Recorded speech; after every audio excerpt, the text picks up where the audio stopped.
Welcome to the Everyone's a Critic movie review podcast. I'm your co-host, Bob Zarrell. With me, as always, is professional film critic Sean Patrick.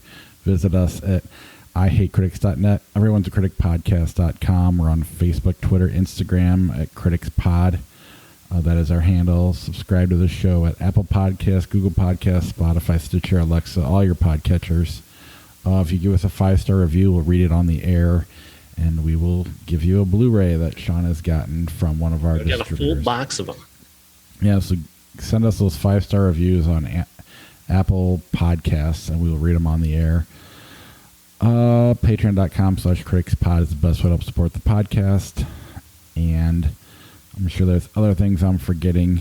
TeePublic at IHateCritics.net. Click on the TeePublic link or look up CriticsPod at TeePublic.com. All right, let's just jump right into the show because it's been a while since I've been here, and we missed last week, and we'll just jump right into it with a movie I've been dying to see more than anything all year long, and my wife wouldn't let me see it because I have to see Don't Look Now before I can see anything else with her in the theater. So, Amsterdam, please tell me it sucks. Amsterdam is the latest movie from the team behind American Hustle, David O. Russell, Christian Bale, and it's got an all-star cast. And you may have heard this story, a part of this story anyway, because it's based on the story of General Smedley. Oh gosh, what's his name? Smedley. I can't remember, but it's an episode of The Dollop. From years ago, back episode 94 of The Dollop actually did this story from a different angle. They did it from the angle of Robert De Niro's character, who we'll get to in a moment. But initially, the story starts with the meeting of Christian Bale and John David Washington. Christian Bale is a guy who enlists in the army to go to fight in World War I at the behest of his very rich family, his wife's family at least. They want him to be a war hero. That'll make him fit in on Park Avenue for some reason. He ends up being assigned to a group of soldiers who are mostly black, and he is white, and he ends up befriending one of his lead soldiers, played by John David Washington, and that's how their relationship begins. It's World War I. It's a very bloody battle. They both get badly injured. They end up in a French hospital where Margot Robbie's character is, and she's acting as a nurse, and she takes care of them. And in the end, once the war ends, they all end up in Amsterdam together, and they spend a solid 6 months there together, just living and being friends. John David Washington and Margot Robbie are falling in love. Christian Bale is learning to become a better doctor and helping to treat wounded soldiers, and that's how he ends up going back to New York. He wants to help more wounded soldiers who are back home and see what he can do for them, sort of in a black market sort of way, because some of the treatments that he does are not necessarily above board. He's testing out various different types of drugs, and all that is very moving and also very funny. They get sucked into a plot when Taylor Swift's character shows up. She is the daughter of Ed Begley Jr. Ed Begley Jr.'s character is a former general. He was their commanding officer in World War I, and he was murdered recently, and she wants them to look into his murder, but then she gets murdered, and they get blamed for that murder. And a lot of things ensue, but it all comes down to them needing to convince a general played by Robert De Niro to give a speech at their military reunion. And this is where the Smedley Butler plot comes in. Smedley Butler was responsible for stopping American fascism pretty much on his own in 1934. At a time when Germany and Italy were rising in fascism, they were partnering with corporate America to find a way to undermine Roosevelt and install fascism in America. Smedley Butler was essentially the leader of the American Veterans Association. Now, all veterans listen to Smedley. And so if they wanted somebody who's going to be their dictator, it would be him. And that's the character that Robert De Niro plays here under a different name. But it's the same story. And what we're unfolding here is a plot to stop American fascism. It's a very weird movie. It's a very good-hearted movie. There's a lot of really interesting performances. This is the strangest script that David O. Russell has ever worked with, undoubtedly. The characters rarely ever talk like you would expect anybody to talk. Sometimes they speak in ways that are just a little too on the nose, a little bit too upbeat considering what they're up against. And that can be a little bit off. But as it gains momentum towards the end, it does get much better and much more interesting. And I love the twists and turns of this. And then when I started to recognize the story, I'm like, I know this now. It's like this is that episode of The Dollop. And once I realized that, I really became invested. And yeah, there's a lot of real fun things going on in this movie. Yeah, I had read a couple bad reviews about it, but also, I mean, David O. Russell's very polarizing. People, two of my favorite movie. I mean, Silver Linings Playbook was my favorite movie that year. American Hustle was my favorite movie that year. But people didn't like those movies too. You either loved them or hated them. There was like no in between. So I wondered if this was like that or not. But you kind of made it sound like it is his weirdest script. Yeah. So. One of the things that I read about this, and I passed this by very quickly because I wasn't sure what this could possibly mean, but somebody called this movie too woke, which kind of like blew my mind because it's about stopping fascism in America. So suddenly that's a too woke value. I mean, it is. This is way too woke for David O. Russell. I just... That was a weird criticism. I kind of get what they were going for, maybe, this critic, whoever they are, who said that. I didn't want to spend too much time looking at it because I wanted to, anytime I see the word woke on Twitter, I just kind of try and keep scrolling. You're not going to like it. Keep scrolling. Right. But there is a lot of... I think there's a lot of treatment here of assimilation of, blacks and whites. It's given a very... a soft touch, I would say.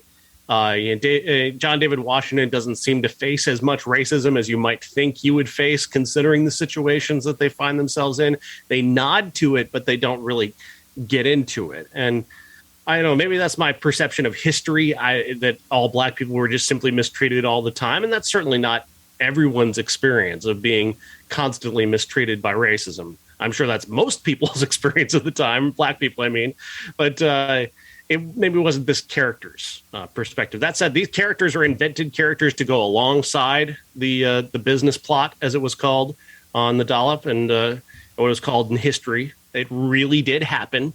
The heads of 4 major corporations did try to take over this country using a general who would command the veterans to overtake Roosevelt and install Smedley Butler as the new president of the United States. That did happen, and it all hinged on Smedley Butler simply not doing that.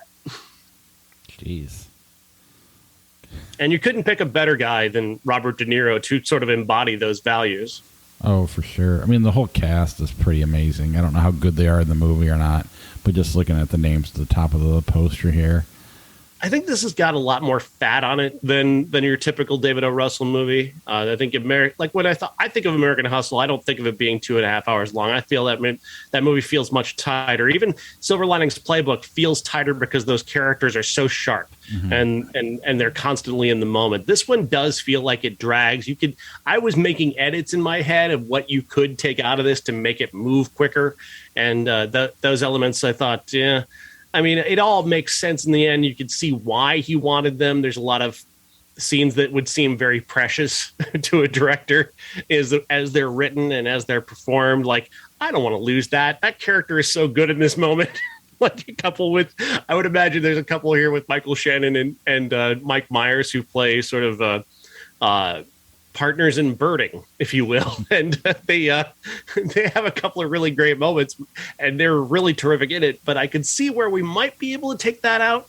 The same could go for, say, the too many times that Anya Taylor-Joy seems to interject herself into the movie. She seems to be forcing herself in between all the other characters at times, and I think you could probably trim that back a little bit.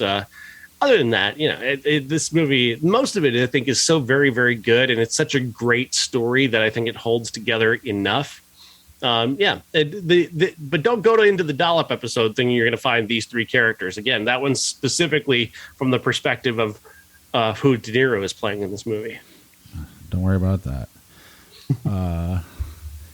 Yeah, I don't have much more other than I'm still very interested in it. Even though he can be a dick from what I hear, I really like his movies.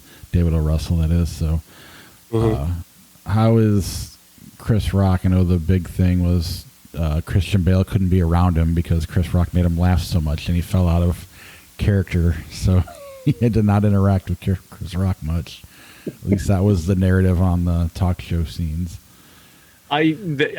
Chris Rock is very straight in the movie. He doesn't typically go over the top. I'm sure there's probably some stuff on set that takes, but it's actually it's one of the more straightforward performances by Chris Rock. He's not on screen all that much, really.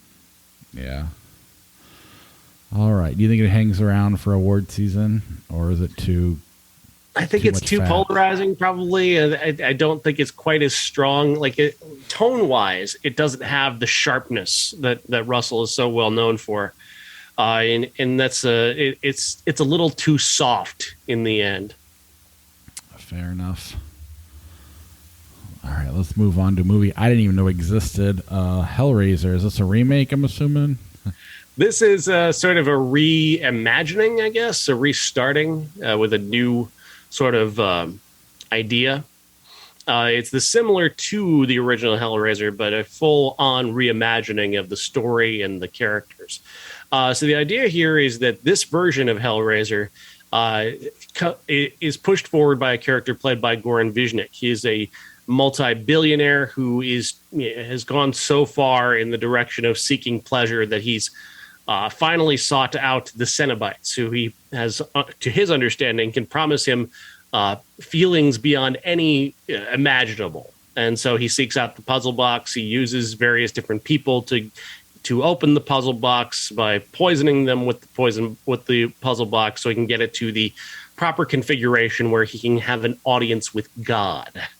And whether he gets there or not, you'll have to wait and see. But his plot then requires him to allow the puzzle box to be stolen. That it does end up getting stolen by a former drug and alcohol addict who is our lead in the film, and she ends up getting cursed by the box. But the Cenobites don't want to take her; they want her to bring them other souls for them to take and torture. And this is all coming down to dealing with her and how her addiction has affected people in her life and the harm that she's done through her addiction. And that's it's not a movie that has, a lot of depth, but at least it gives that character a lot of depth, so that when you arrive at the biggest moment of this movie, it does have some resonance to it. Of course, the star of the film is the practical effects they use to create the gore and the violence. And I was really impressed with that. I was really impressed with how they created these new Cenobites. They're even more terrifying than they ever were before. I know there's a lot of different, makeup jobs that have been used to create the Cenobites in the past, but here it is on another level. This is directed by David Bruckner, who directed The Night House with Rebecca Hall, which was a tremendous psychological horror, and he brings that aspect to this alongside the tremendous practical effects and amazing makeup. It's a genuinely kind of a breathtaking horror movie, kind of really. It's got really one of those couple of those scenes where you're kind of your stomach turns, you can't breathe for a second, and then it lets up on you. It's not quite as good as the other horror movies we've seen this year. It definitely has a lot that holds it back. I thought the casting could have been a little bit stronger overall, but the woman they got to play the Hell Priest, which is the actual real name of Pinhead. It's never been Pinhead. It's everybody. That's what the fans called it, Pinhead. The actual name of the character is Hell Priest, and she's awesome. That young woman, she is awesome. Yeah, I mean, we've never really liked any Hellraiser movies we've watched, so it's cool to see that somebody's done it okay. Yeah, and how about Hulu going 2 for 2 on 80s movies with making the best Predator and now the best Hellraiser movie? That is pretty impressive. Yeah. Because even though we don't like it, Hellraiser is popular enough that it's gotten 1 million sequels, so that's pretty awesome. All right, let's move on to the greatest beer run ever. And how this hasn't been an episode of The Dollop, I don't know, but it probably should be. Of course, they tell the story a lot better than this movie does. This is from the director of Green Book, and this is starring Zac Efron as a guy from New York, even though he seems to have more of a Boston accent, if you ask me. Nevertheless, it doesn't matter. And the idea here is that he's got all of his buddies over in Vietnam, and he's watching the news, and the news isn't treating this. He doesn't feel they're treating the soldiers right, that they're framing the war as being a bad war. And he sees all these protesters outside, and they're not honoring his friends who are, putting their lives on the line in Vietnam. So he wants to show his friends that they're appreciated. So he gets this dumb idea in his head that he's going to pack a bag full of Pabst Blue Ribbon, hop a ship, because he actually does work on a ship. He's a merchant marine that happens to deliver stuff to Vietnam. So he's going to deliver himself to Vietnam via a merchant ship, and then go into the country and find his buddies and give them a beer and tell them that the guys in the neighborhood are thinking about him. And this guy really did this, and that's fucking insane. And the movie doesn't do enough to kind of underline how dumb that is, what a dumb idea that is. It wants to celebrate this guy as a blue-collar hero and show him kind of learning that, hey, oh man, you know what? Vietnam, maybe it's not that great. Which is kind of what you would expect from the guy who directed Green Book, who kind of thought that maybe racism was, not that great. Racism, it's kind of bad. Vietnam, it's kind of bad.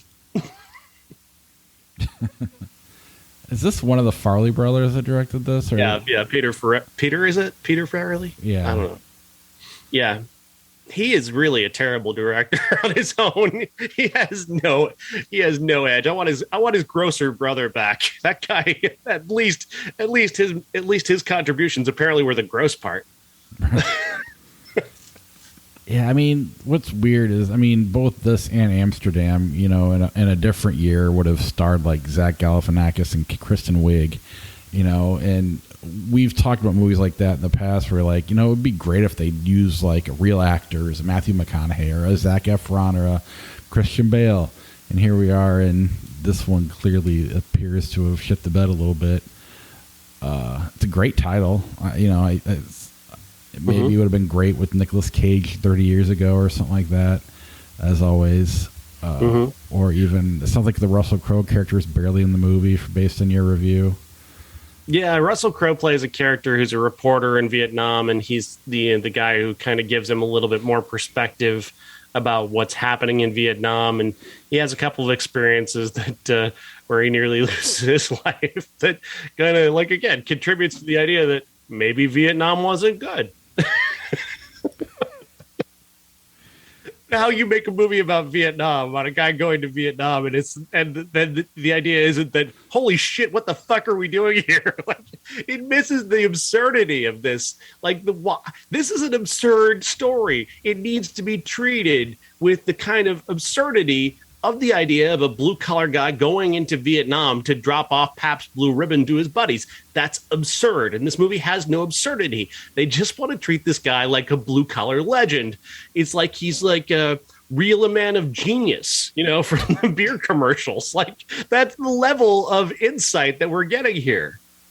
I think you're right. If it were a Farrelly Brother comedy, similar to theirs, if you did it from that angle, it'd probably work way better than this Green Book angle. I don't know. That's a disappointment. Totally forgettable movie, and thankfully not going to get the Green Book treatment at the award shows. Yeah. Hocus Pocus 2, the movie everybody's talking about. Yes. Is this your favorite movie of the week? No, it is the first one I've seen so far, though. Hocus Pocus 2 returns the Sanderson Sisters, the Sanderson witches, Bette Midler, Kathy Najimy, and Sarah Jessica Parker, back to life via their black flame candle and the machinations of a magic shop owner and 3 young teenagers with ideas of being witches themselves. It's fine. It does what it does. Doug Jones pretty much steals the movie as the character whose head is being sought. He's a zombie character. He's very funny and very charming, and I really enjoyed Doug Jones. And Sam Richardson is very good in this movie as well. The 3 young women who play the new main characters are good. They do their jobs well, and you can sense that Kathy Najimy, Bette Midler, and Sarah Jessica Parker are having a great time. Riffing on the product placement of Walgreens. That's one thing that definitely happens for far too long in this movie. Very Adam Sandler-esque, I would say.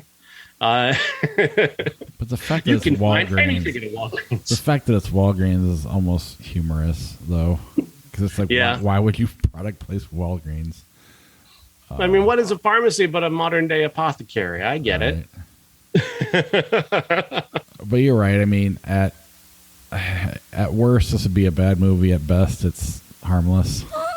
Yeah. So it's harmless fluff that'll satisfy a shockingly large cult audience that I still don't understand for this movie. I think this is better than the original because I thought the original wasn't a very good movie. Yeah. I've since then had fans tell me like I'm being too mean or whatever. No. I mean, I tried to get my family to watch The Munsters, and this is all I could get them to watch. I had to watch that alone. That sounds like quite the experience. That's fine. Same type of deal. Yeah. At worst, it's a bad movie. At best, it's harmless fun. Anyway, I watched a movie called To Leslie with Andrea Riseborough, who's also in Amsterdam. Where was this on? This I had to rent from streaming. Mark Maron's, and I saw it all over Instagram, so I was like, I'll check this one out. Oh man, I've been dying to see this. Yes, this is available. I didn't even know this was available. Yeah, it came out this weekend. We can shove it to next week since we only have Halloween Ends. I liked it a lot. I'd love to know your opinion on it. So I did watch it. If you want to shelve it, let's do that, because I want to make sure I'm not, I don't know. Might be a cat out of place amidst all of the Halloween movies. I don't know, man. It's I don't know. I thought it was really, really watchable, and I'm a big Mark Maron fan, obviously. And at first, it took a while for me to get used to him with a Southern accent, but he does a good job. It's just me, projecting on how much I know him from the podcast and his stand-up. But once it gets going, I really give in to him. But the whole movie, it's about a woman named Leslie who wins the lottery and then drinks it all away. It just ruined. I mean, she's basically homeless, has to move back to her hometown where she was from, and just go through the embarrassment of, losing her family and losing all of her money. And it's just watching her deal with that and try to get sober. And it's, it's just one of those really watchable movies you would never guess is watchable. The performances are great. It's just a really good movie. Great. I mean, obviously Andrea Riseborough steals the movie because she's the lead, but all the supporting characters are great. I really liked it a lot. I'm definitely curious to your opinion when you get a chance to see it. Yeah, I definitely want to see it. I meant to see it. I didn't even know it was available. Yeah, movies are so weird nowadays. The release schedule is bizarre. Thank you, COVID. I don't know if you've heard of this one, Luckiest Girl Alive with Mila Kunis. It's on Netflix. I think it just came out. One I meant to watch and then totally forgot about. This is kind of a rape movie that leads to a school shooting movie.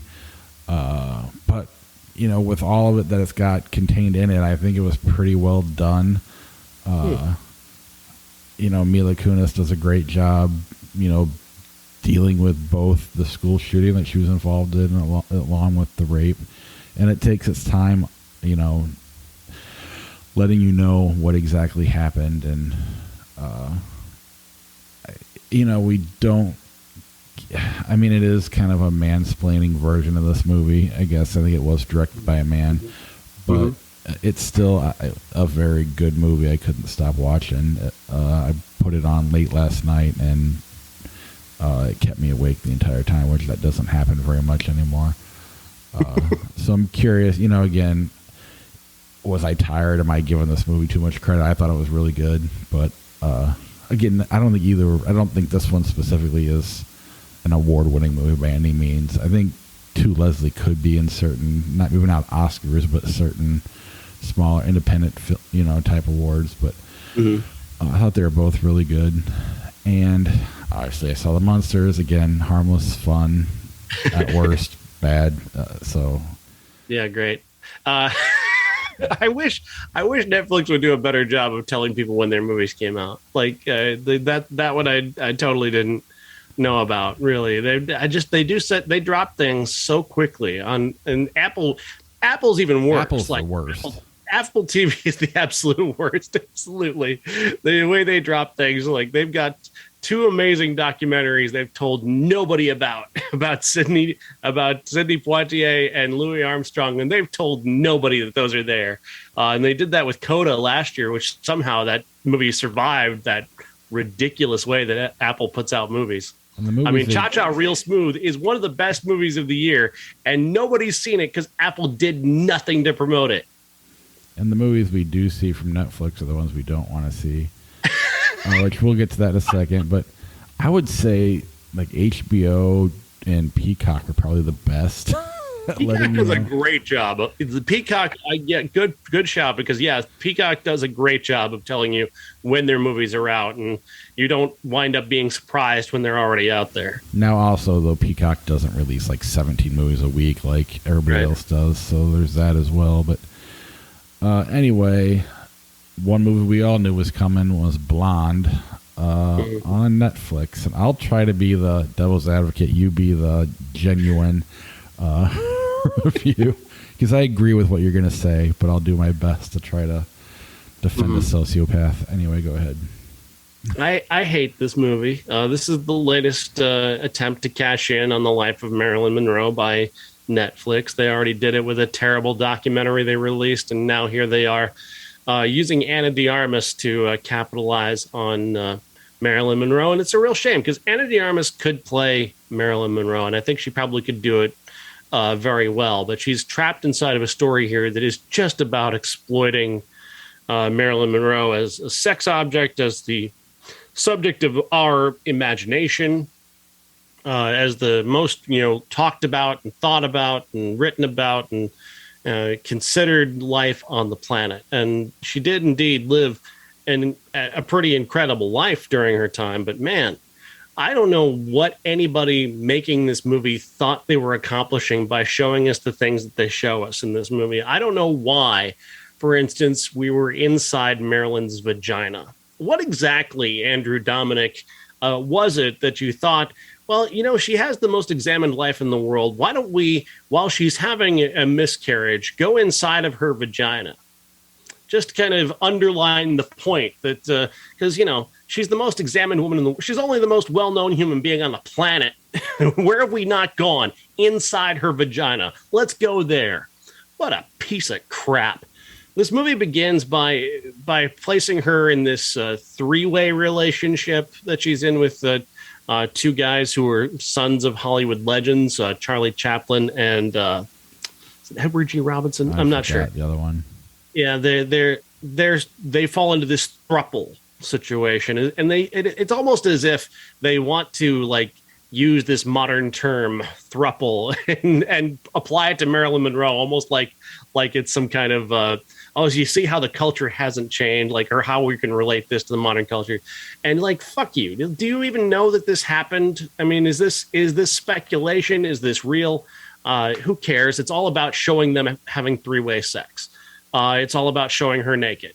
It's, just that, and the nudity, the NC-17 I don't know what the intent of that was other than a marketing campaign. Ana de Armas, she's going to be very naked and playing Marilyn Monroe. Here you go, guys. Jerk off all you want. Uh, I'm sure that's what Andrew Dominik was doing behind the camera the entire time, was jerking off, because he certainly wasn't directing a very good movie.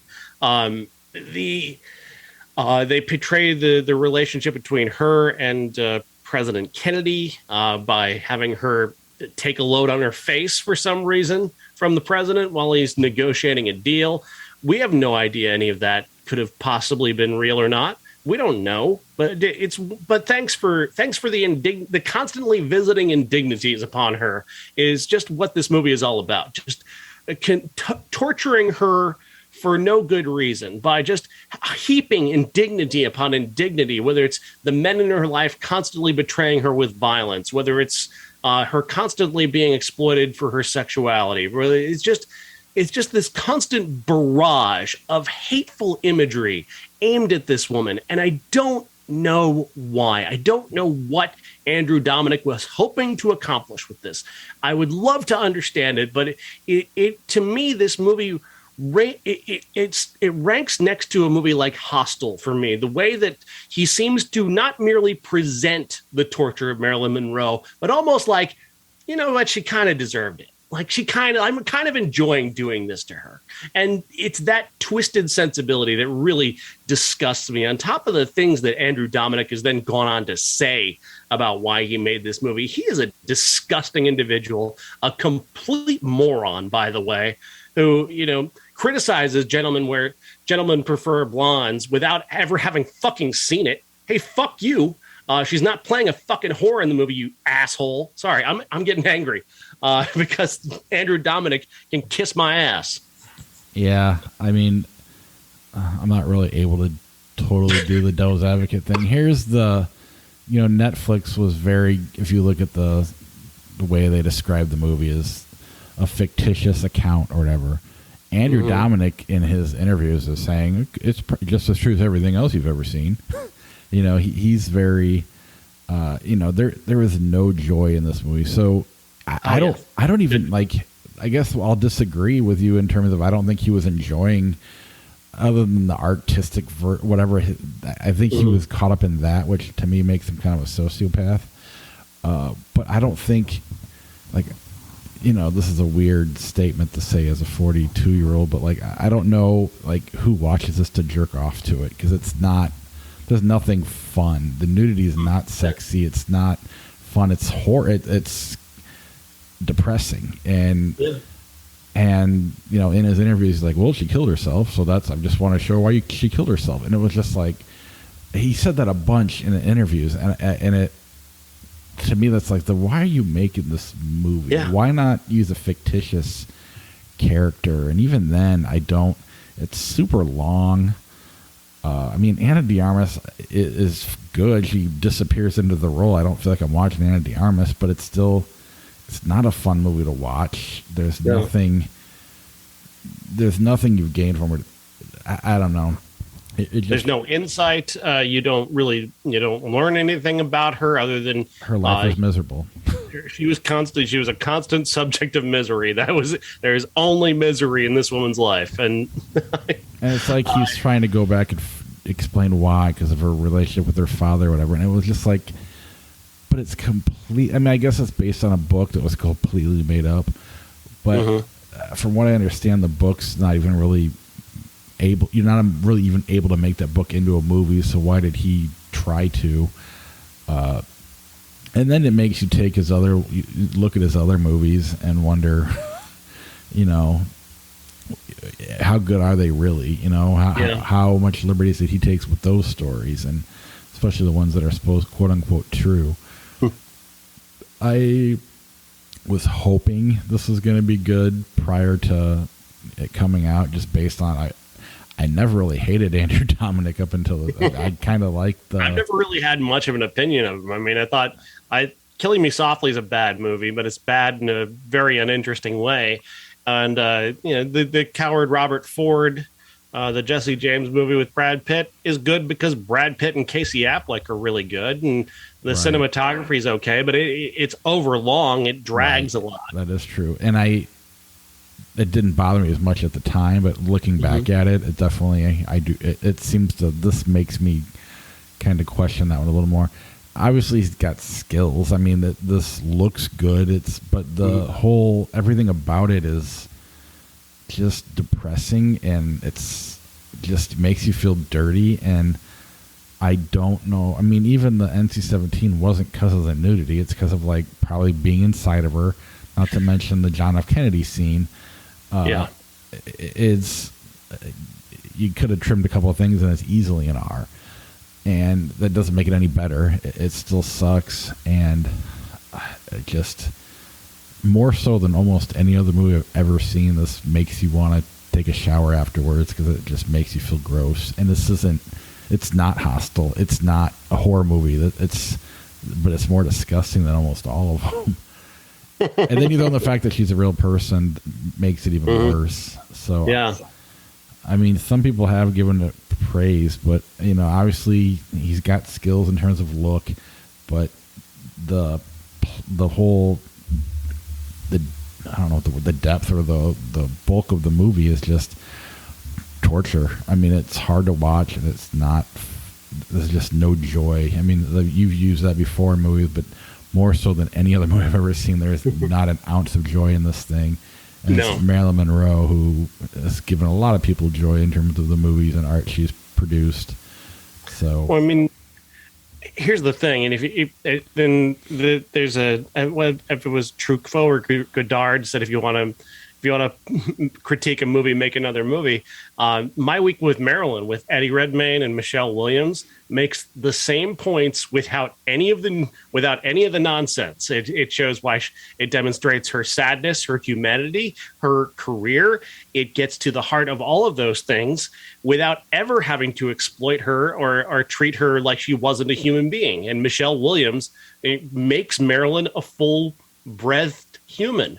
And why, I mean, Ana de Armas seems to be capable of that. She seems to want to do that. But I'm sure somewhere in the editing, they removed that. They removed the full aspect of who Marilyn was in favor of just visiting horrors upon her constantly. And you can see where Ana de Armas is kind of trying to draw on the lines and the edges here a little bit, and she's just constantly undermined by scene after scene of just humiliation, violence, and just pure exploitation. It's really awful, and I hate it. I hate it more. The further I get away from it, the more I hate it. Yeah, I mean, like that's you did a great job there. I mean, this is nothing but sadness. Everybody, yes, she had a tragic ending to her life, but everybody in this world is nowhere 100% bad or 100% good, or their life isn't 100% sad or 100% happy. There's ups and downs, and this is just down the entire time. And he's mentioned in interviews, Andrew Dominic, that he has no interest in showing anything other than the sadness because she killed herself. Did she even kill herself, or was it a drug overdose? There's so much we don't know, and it doesn't matter that we don't know it. I don't know. It just really is gross and not fun. And just a complete disregarding of her true talent, because I mean, Marilyn Monroe was incredible. Watch the movies, Andrew. She's actually fucking brilliant. Gentlemen Prefer Blondes is a great performance. And I've always argued that 7 Year Itch is one of my favorite movies of all time. He gives that no regard here other than the dress scene, because, everybody's looking up her dress. See, she's being exploited, which, of course, was not the point of that scene at all in the movie, but fine, whatever. Portray it, you're not portraying it correctly in any way, but fine, sure. She was amazing in her performances. She was great, just in so many movies. And in behind the scenes, yes, she had trouble with men. There were male directors were not good people in the 50s in a lot of ways, and they did not they did not take her seriously. They did not treat her well, and she tried so hard. You can see from her time with the people who actually cared about her when they talk about her, how she tried so hard with Lee Strasberg to become an actor, to be a real actor, and to embody her characters. And then she gets on the set, and people are just like, boobs, your boobs. Like, I mean, she wants to deliver a performance, and they're just all staring at her. I mean, that's sad, but that's a more nuanced interpretation than anything in this fucking movie. But the more interesting thing, I mean, Luckiest Girl Alive does this better, is when you go through these, the sadness and the negativity, you live with it. And sometimes there is a positive in your life while you're going through the negative. There's an up and a down, even with all the sadness, provided she was that sad.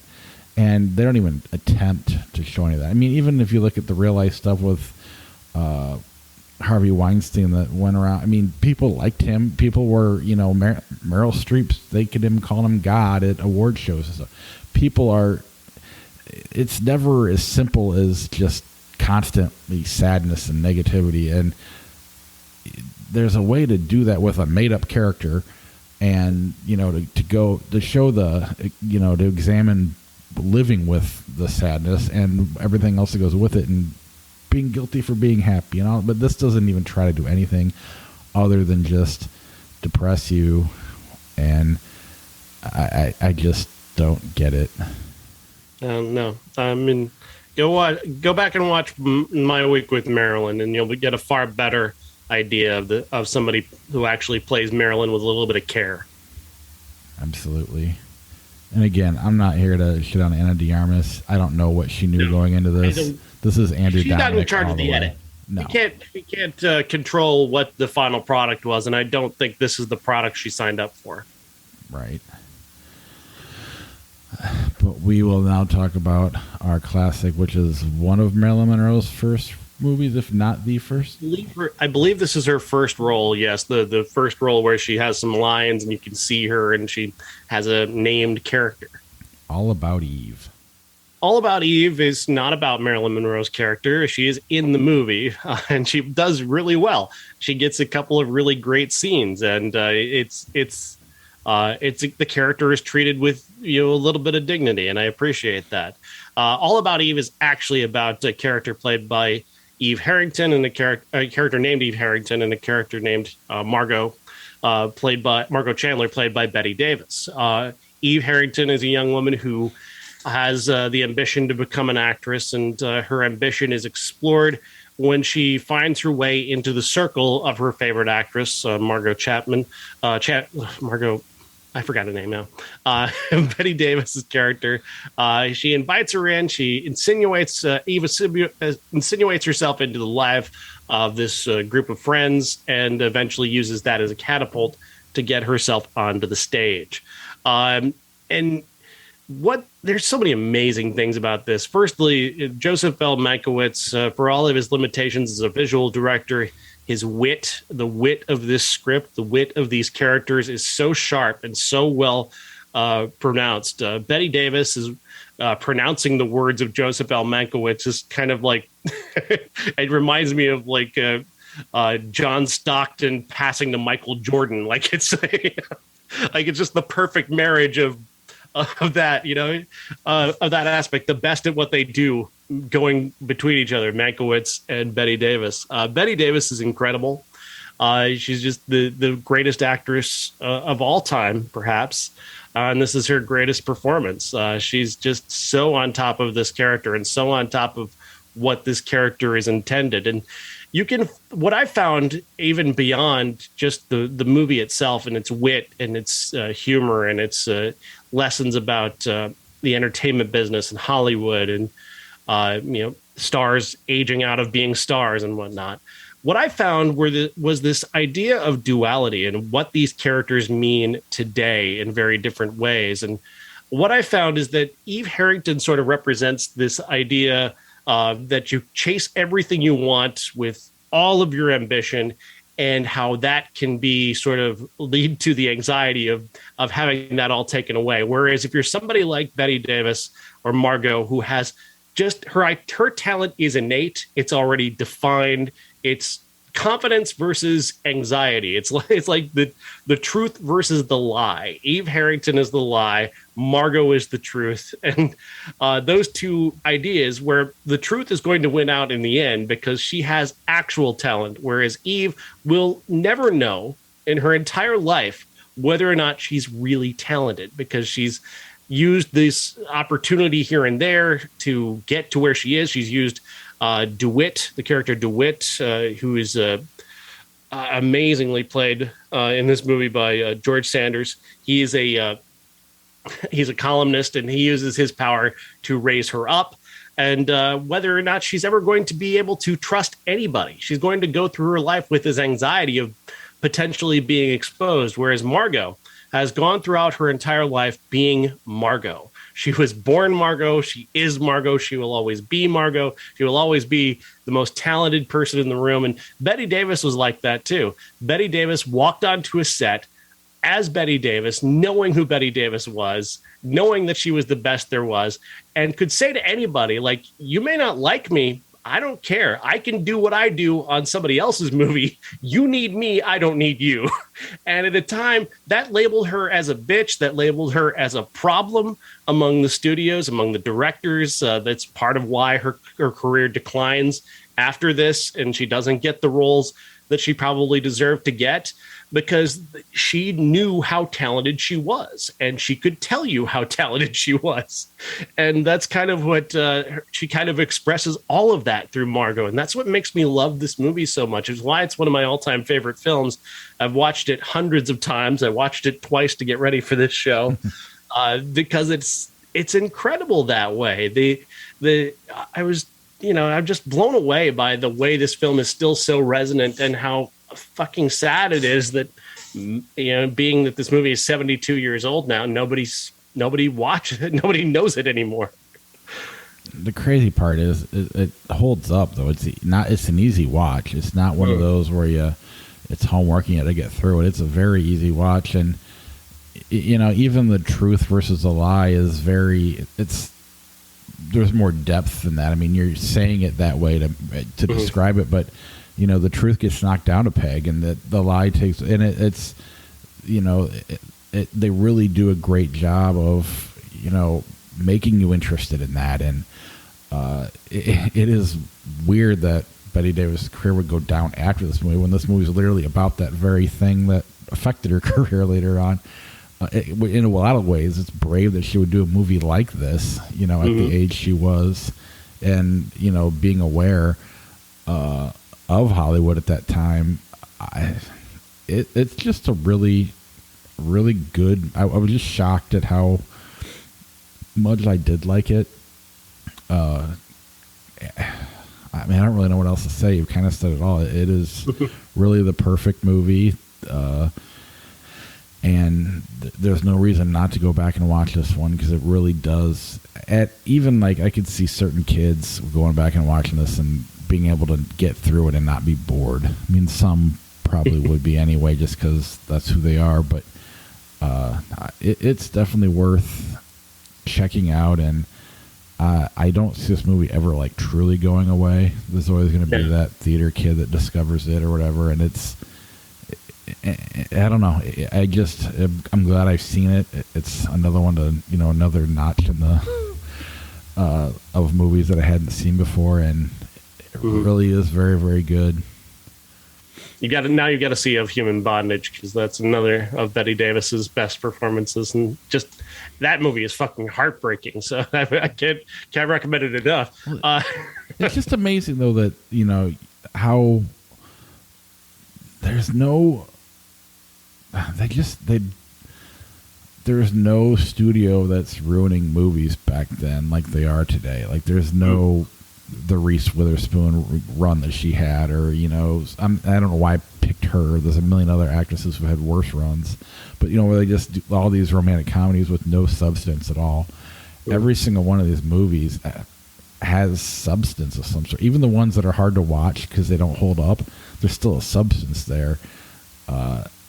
It's just, I don't know. That's what I love most about going back this far. It is something that seems like homework going in, but once you get going, it just amazes me how much more depth there is to these movies than a lot of movies that exist today.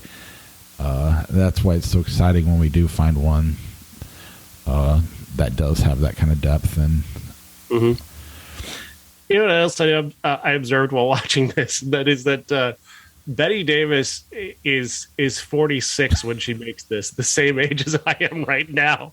And I was struck by the fact that why are adults so much more adult back then? I thought the same thing because she's playing 42, which is the age I am right now. And it's like, you're just like, she seems so much more grown up than I am right now. I think I've been to one like thing that I could genuinely call a cocktail party in my entire life. Yeah, probably got they seem to have cocktail parties constantly, and then they're having tea, and it's like, when was this part of life? Well, and I don't know. It's never been part of mine.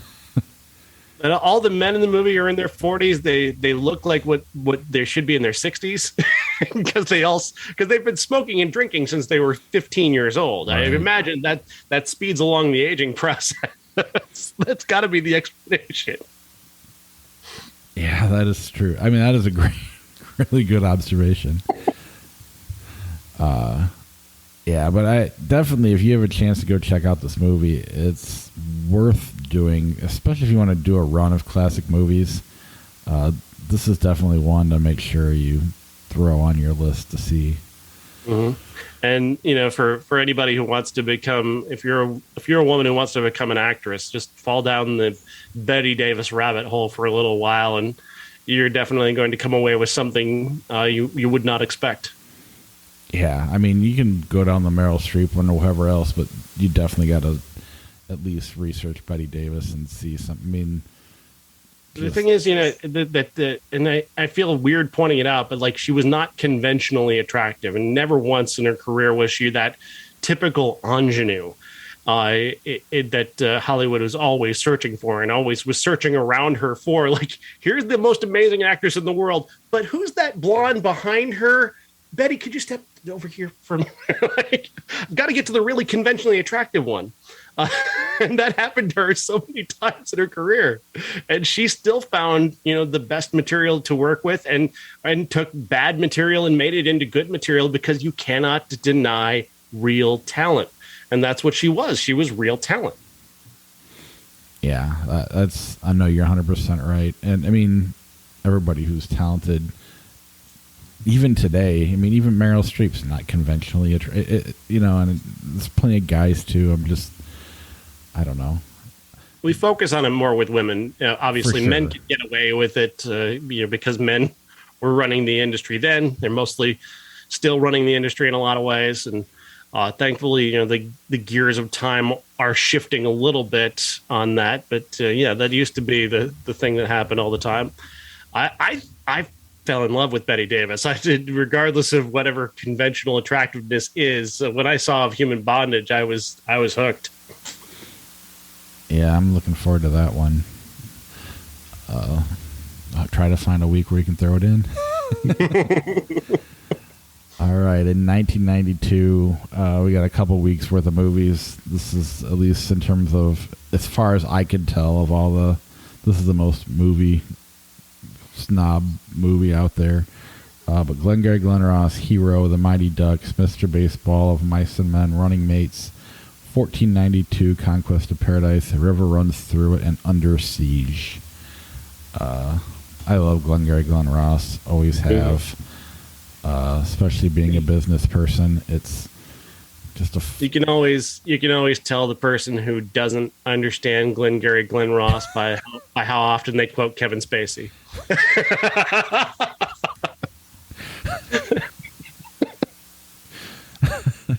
It's like the people who quote Tyler Durden in Fight Club. Like, you're missing the point. Right. Yeah, People who unironically watch Boiler Room. Yeah, I do like whenever I hire a sales guy, I'm like, here, I'll give them this and used cars with Kurt Russell. I'm like, don't do that, and do what Al Pacino does. Watch Alec Baldwin. I know it pisses off the playwright because it wasn't in the play. Anyway, next week it's all things Halloween. Halloween Ends comes out. I'm sure we'll talk about other stuff, but we're going to go through all the Halloween movies as best we can. Even Halloween 3. Yeah, I've never actually seen the season of The Witch. Is that any good? It's fun. I don't call it a good movie, but it's fun. I'll definitely have to watch that one. I've seen a lot of them. You've never seen Halloween 3? No. Put that at the top of the list. Oh yeah, that'll be the one I make sure I see. That in Halloween Ends. Yeah, and I mean we've both seen Halloween enough. I think we probably don't have to watch it again. I mean, I'll be honest. I think the only ones I don't know if I've seen like H2O and Resurrection and that run. I've seen 4, 5, and 6. Obviously, the Rob Zombie ones. But yeah, it'll be a week of Halloween and with kind of a focus on Season of the Witch. And I do have an article up about why Halloween means so much to us, and it's kind of a breaking down of the ideas of why. There's a different reason why each of the horror film villains still sort of resonate today for various different reasons, and the dynamic between Laurie Strode and Michael Myers is different because I think part of it is that Freddy doesn't have a protagonist who sticks with him the entire time. Jason obviously kills everybody in front of him. Those characters don't last. But when you have Laurie Strode and you have Michael Myers, and then you have their family dynamic, what you have is this again, it could go back to the concept of duality, the way that they sort of mirror each other's lives. And I made a point in the article about how, for him to die, or for him to die, she's probably going to have to die. Like, that's the only way it works, and Jeff, our cousin Jeff, pointed out that that's probably how this is going to work out. Right. And it's, the cynic in me wants to be like, well, Jamie Lee Curtis became a big star, so maybe that's why Laurie Strode seems more relevant. At the same time, and then the fact that they're not making Freddy and Jason movies right now, but they are making Michael Myers movies. Mm-hmm. But then you throw in the fact that Halloween was kind of the first of these type of blockbuster horror films. I don't know. I think you're right, because even if you look at love it or hate it, probably the most watch of all the remakes between Nightmare on Elm Street, Friday the 13th, and Halloween was Halloween. Even though it wasn't Jamie Lee Curtis, still that character, I don't know, their dynamic does I don't know, there seems to be more depth with Halloween than there is the other two. Mm-hmm. And yeah, I think, and it's about how what Michael Myers represents in the life of Laurie Strode is similar to what your problems represent in your actual life. It's this constant, unending attack, if you will, that occasionally lets up for you to have, a family and life and a little bit of joy, and then back come your problems, raging in with a knife coming after you. I think there's something there in that, the idea that Michael Myers doesn't die. He's like problems that accumulate and don't go away. Is it bills, or whether it's anxiety, whether it's health problems, all those things that accumulate, Michael Myers can stand in as a representative of, because he doesn't die. He never goes away. Your problems don't go away unless you deal with them. And, Laurie Strode continuously has to deal with her problem that is Michael Myers. And just as you have to deal with your problem of whatever is your greatest challenge. Absolutely. And, putting 3 aside, 4, 5, and 6 are easily the weakest, because, that's when he goes full on Jason and Voorhees, more or less. Yeah. Because Laurie Strode doesn't really exist in those movies. So yeah, that's absolutely also interesting to see just how many times they retcon this. And I believe in one of the movies from the early 2000s, like Laurie Strode seems to die, but they've totally retconned that out of existence to make these modern movies, which I'm not a fan of either of the last two movies. I don't think they're very good. But I still think that the overall idea of Michael and Laurie is good. Just I don't think the movies are particularly well made. Yeah, I get what you're saying. But I just find we'll dig into more of it next week. Because why not? Let's see how we doing on time. Got a little bit of time. Let's try a little bit of flick chart real quick before we go. If you got time for that. It's been a while. Yeah. Let's see, where are we at here? There's our Twitter page. There's Zoom. Let's move our box. Where the hell is it? It's right there in the middle. Right in the middle. There you go. I gotta move my little... I can't get to it because it's blocked by the share. All right, let's move that up. Log in, and... Our password is... No, I don't know. Ever After or Hudson Hawk? Ever After. I know it's a better movie. Hudson Hawk has an ironic appeal. If you want to say that, I hate Hudson Hawk. I remember being such a Bruce Willis fan and finally going to watch that, and I'm like, what the fuck is this? Defiance or Die Hard 2? I mean, Defiance is kind of like forgettable and boring in a very uninteresting way. Die Hard 2 is bad in a far more interesting way, so I guess I'll go with that one. As will I. Fiddler on the Roof, Seabiscuit. Fiddler on the Roof. The Great Escape, All the President's Men. All the President's Men. Agreed. A Mighty Wind, Hustlers. Hustlers. Yeah. Lemony Snicket's A Series of Unfortunate Events, Along Came a Spider. Along Came a Spider. I find Lemony Snicket to be insufferable. Yeah, Wanted, House of Flying Daggers. House of Flying Daggers. Absolutely. Midsummer Fight Club. Midsummer. First time it's been on here. Documentaries don't count, right? Are we doing documentaries or no? I mean, I'd vote for Andre the Giant over Lady Killers. So would I. I don't hate Lady Killers like most people do, but... It's impossible to hate a Coen Brothers movies. They can be not as good as other Coen Brothers movies. That's the standard. Jurassic World, Fallen Kingdom, Wonderland. Wonderland, just because I'm so tired of all it. I may have even liked Jurassic World, Fallen Kingdom. I just don't remember which one it is, and that's a bad sign. Yeah, if I had to guess, it's the second of the last three, but I'm not positive of that. I definitely wouldn't bet money on it.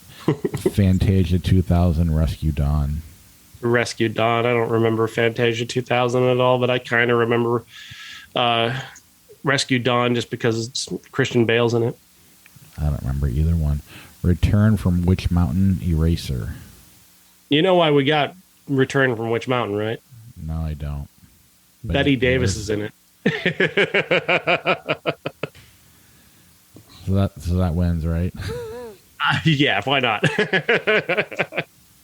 In honor of Bette Davis. Ray, Moana. Moana. Agreed. Up, Raging Bull. It's not really fair. That's not. I mean, man, I love Up so much. I mean, in terms of rewatchability, Up, I would rather watch Up, but Raging Bull is Raging Bull. Right. It's got to be Raging Bull, I guess.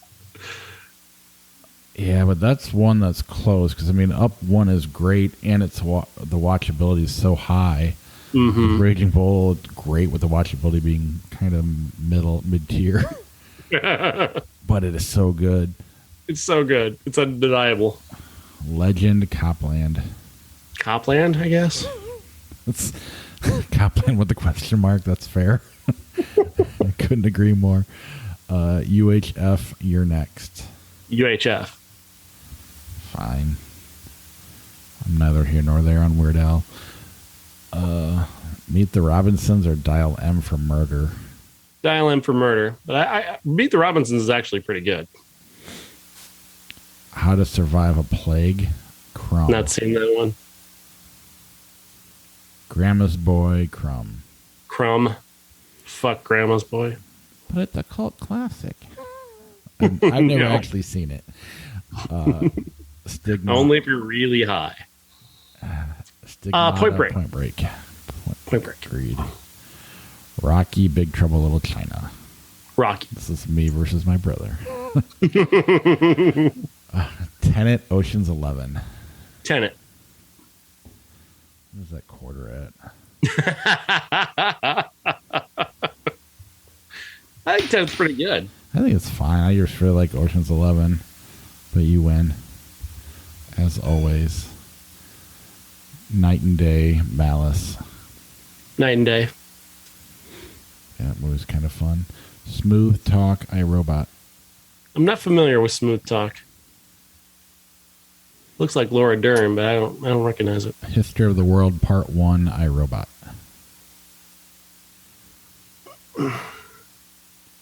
Where are you going? I'm not the world's biggest Mel Brooks fan. So I'm leaning iRobot, but I'm not like dead set on it. I don't hate Mel Brooks. I love Mel Brooks. That's my least favorite Mel Brooks. It's got some good gags, but it's very, very long.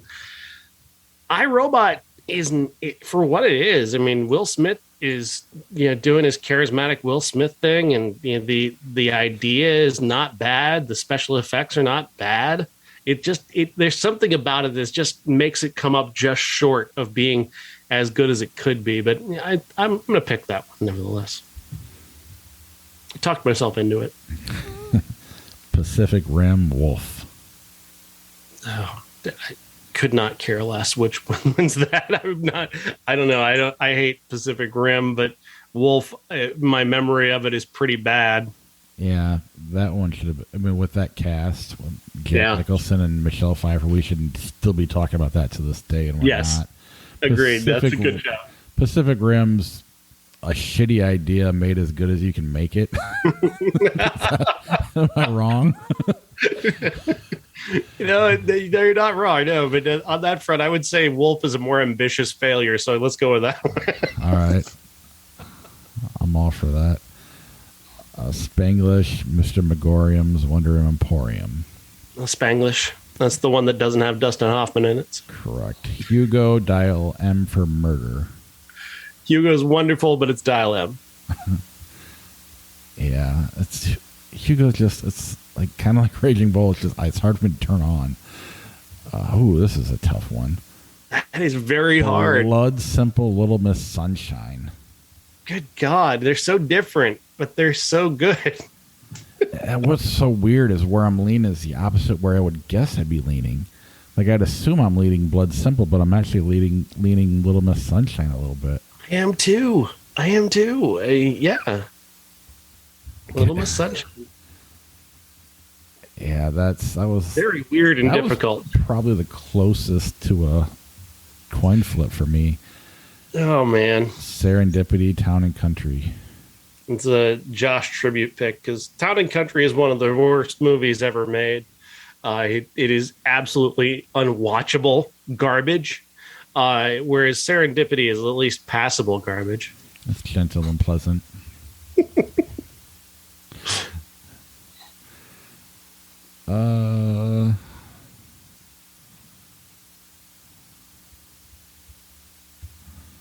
Let's see what we got. Rabbit of Seville is a short. From 1950. The Ten Commandments, Bill and Ted's Bogus Journey.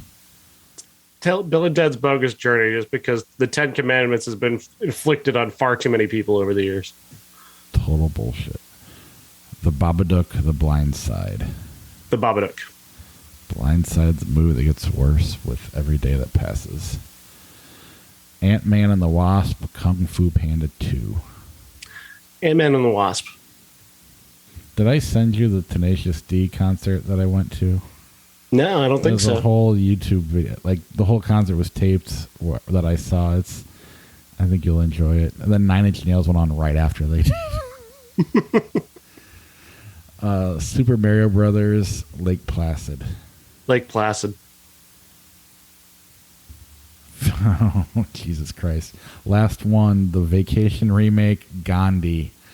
Which one are you going to sit through, Sean? You have to pick one. I would rather do 4 hours of homework on Gandhi than ever see Vacation again. That's how bad Vacation is. You hated that movie when it came out. I still hate that movie to this moment. Yeah. And I've never actually seen Gandhi, but I'll assume it's better. All right. That is our show. We will see you next week with all things Halloween and Michael Myers. All right. See ya. See ya.